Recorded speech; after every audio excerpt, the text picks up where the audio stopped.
যারা ভোটের আগের দিন লুঙ্গি নিয়ে আসবে, শাড়ি নিয়ে আসবে, অ্যাডভান্স অর্থ নিয়ে আসবে, তাদেরকে 12 তারিখ প্রত্যাখ্যান করতে হবে। আপনি আমার জন্য 10 দিন খাটেন, আগামী 5 বছর আপনার জন্য গোলাম হয়ে থাকবো।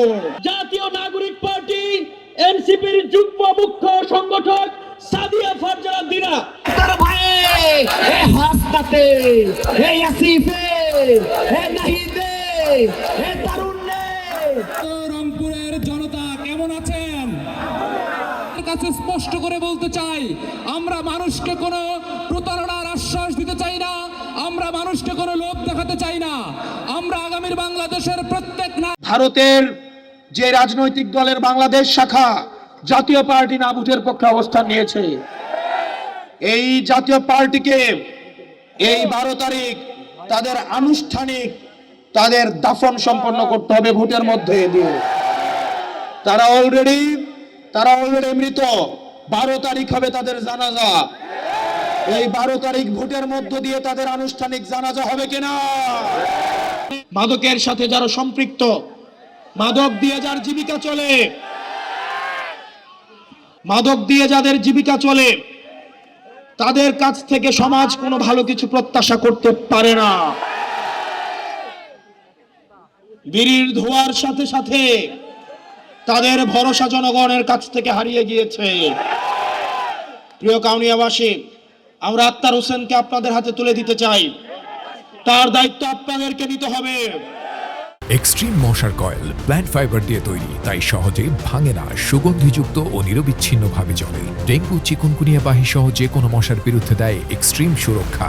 আর যারা ভোটের আগের দিন লুঙ্গি নিয়ে আসবে, শাড়ি নিয়ে আসবে, অ্যাডভান্স অর্থ নিয়ে আসবে, তাদেরকে 12 তারিখ প্রত্যাখ্যান করতে হবে। 12 তারিখ যদি আপনারা কারো কাছ থেকে কোনো অর্থ সংগ্রহ করেন, যদি তাদের ভোটের জন্য, সিএনজির জন্য, অটোর জন্য অপেক্ষা করেন, এই একদিনের গোলামি আপনাকে আগামী 5 বছর ভোগাবে। আমরা অর্থ নিয়ে আসতে পারবো না, আমরা লুঙ্গি শাড়ি নিয়ে আসতে পারবো না, আমরা বাচ্চাদের স্কুল ব্যাগ নিয়ে আসতে পারবো না। আপনি আমার জন্য 10 দিন খাটেন, আগামী 5 বছর আপনার জন্য গোলাম হয়ে থাকবো।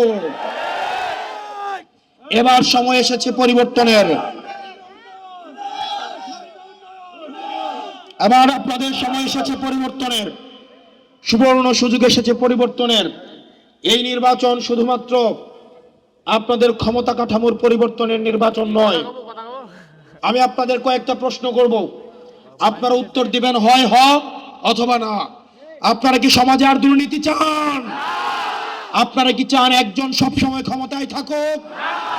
আপনারা চান কিনা দুর্নীতি, মাদক সমাজ থেকে চিরতরে নির্বাসনে যাক? আপনারা চান কিনা একটা স্বাধীন এবং নিরপেক্ষ কমিশনের মধ্য দিয়ে নির্বাচনগুলো অনুষ্ঠিত হোক? যদি হয়ে থাকে, তাহলে আগামী বাংলাদেশের রায় আমাদের হবে গণভোটে হা ভোটের পক্ষে।